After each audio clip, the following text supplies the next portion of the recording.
Ya, Assalamualaikum warahmatullahi wabarakatuh. Kita sambung kembali soalan ni. Okey, kita tengok soalan yang ketiga, tentang monohybrid. Kacukan monohybrid bermakna dia mengkaji hanya satu ciri saja. Hanya mengkaji satu ciri, iaitu hukum Mendel dia. Hukum Mendel pertama yang mengatakan bahawa ciri dikawal oleh sepasang gen dan hanya satu allele saja yang akan wujud dalam gamit. Itu maksud hukum Mendel pertama. Pertama, satu pasang gen, satu allele. Okey, kita tengok terus kat sini. Dia cakap pokok tinggi dikacukkan dengan pokok rendah. Pokok tinggi dikacuk dengan pokok rendah. Didapati bahawa anaknya 50% tinggi dan 50% kedil. Kat sini bila kedil maknanya automatik T besar, T kecil, T kecil. Tinggi di sini kalaulah dia T besar, semua anaknya adalah tinggi. Tetapi kat sini 50% tinggi, 50% rendah. So kita boleh tahu bapaknya adalah T besar, T besar,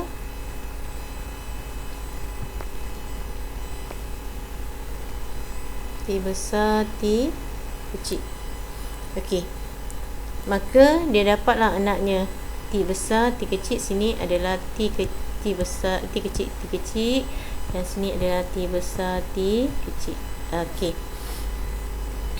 kemudian dia cakap apa jadi jika R tu dikahwinkan antara satu sama lain. Maka kita akan dapat hasil yang sama. Dia tanya berapakah peratus durian yang dihasilkan adalah kedil. Okey, kita boleh test mula. Kita buat T besar, T kecil, T kecil. Apa kita buat? Kalau untuk soalan yang macam gini objektif, kita boleh pakai kaedah ni. Paling simple lah. Kalau nak objektif tu kita kena step by step lah. So kita pakai ni 1, 2, 3, 4. So 1, 3, 1, 4, 2, 3, 2, 4. Okey, 1, 3 apa? 1 dengan 3 bermaksud 1 dengan 3 T besar, T kecil. Dan 1 dengan 4 bermaksud T besar, T kecil. 2 dengan 3 bermaksud T kecil, T kecil.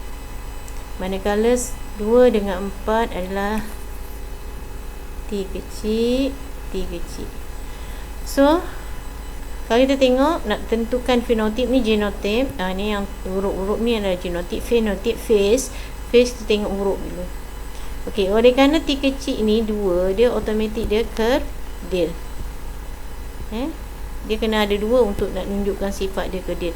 Okey, tetapi yang untuk ini kita tengok huruf besar. Huruf besarnya apa? T besar. T besar tu apa? Tinggi. Maka automatik dia tinggi. So soalan tanya berapakah net penyet yang dihasilkan adalah kedil, maka 50%. Okey, kita tengok soalan yang berikutnya pula.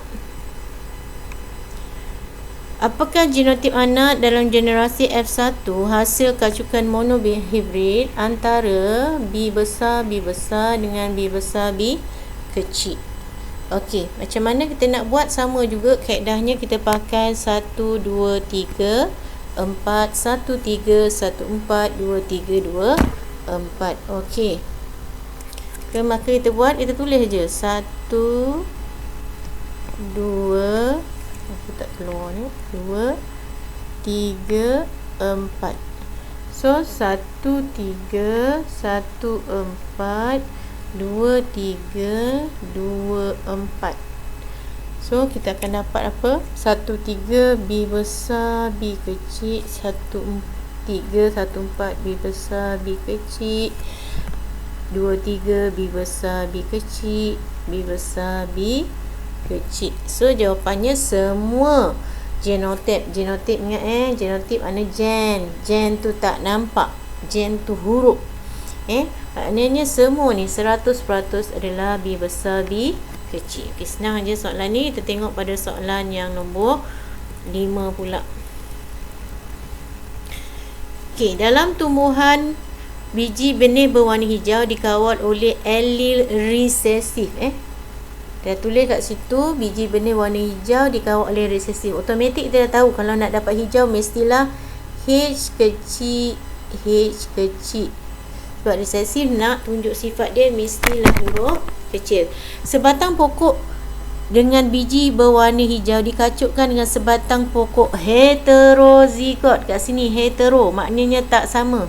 Heterosexual, hetero maknanya tak sama. Kalau homo sama. Okey, heterosexual berwarna kuning. Kita dah tahu dah hijau adalah resesif, maka automatik kuning adalah dominan. Nak dapat kuning mesti salah satu mesti huruf besar. So H besar, H kecil. Kenapa cikgu tulis H kecil kat sini? Sebab dia cakap heterozigot. So, apakah kebalan kalian menghasilkan anak dengan biji berwarna kuning? Masa kita buat sama juga. H besar, H kecil, kacuk dengan H kecil.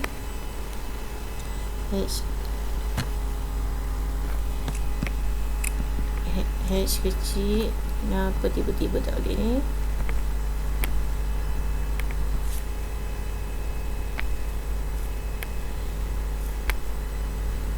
H kecil, H kecil, H kecil. Maka masih pakai nombor yang sama 1, 3, 1, 4. Mula kita tulis dulu 1, 2, 3, 4. Lepas tu 1, 3, 1, 4. 2, 3, 2, 4. Okey.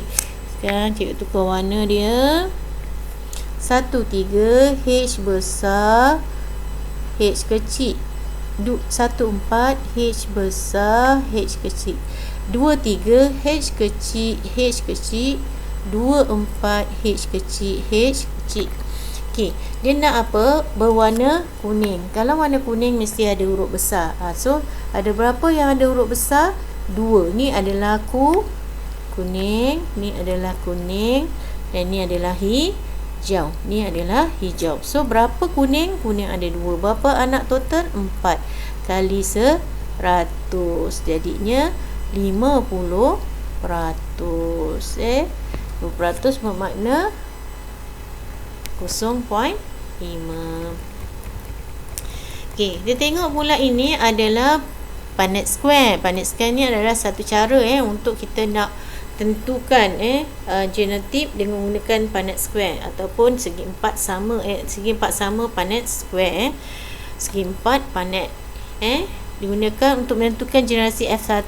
Dia bukan sahaja F1, F2 pun boleh. Bila dua pokok tinggi dikacukkan. Ini atas ni adalah gamit jantan. So bawah tu adalah gamit betina. Ini adalah monohybrid. Kenapa cikgu kata dia monohybrid? Sebab dia mengkaji ciri yang sama. Kenapa cikgu cakap dia ciri yang sama? Sebab huruf dia sama. T besar, T dengan T juga, walaupun hurufnya berbeza. So T untuk tinggi, T kecil untuk rendah. Okey, dia dah kacukkan dia sama aja. Macam mana nak dapat ni? Misal kata ni T, T sini, kemudian sini pun T besar juga. Macam itu je. Sini T besar, ni T kecil. Jangan lupa huruf besar mesti kat depan, huruf kecil mesti kat belakang. Okey. Dia tanya, kita tengok soalan dia. What is the percentage of short plant obtained? Tengok aja kat dapat dalam gambar ni, kita tengok. Kalau T besar tu adalah untuk tinggi, T kecil adalah untuk kedil. Maka tinggal kita tengok ada tak huruf besar. Macam ni tak ada tak huruf besar? Tak ada kan? Dia so automatik dia kedil. Okey, ni ada tak huruf besar? Automatik dia tinggi. Ni ada huruf besar? Tinggi. Ni ada huruf besar? Tinggi. So dia tanya berapakah peratus pokok rendah?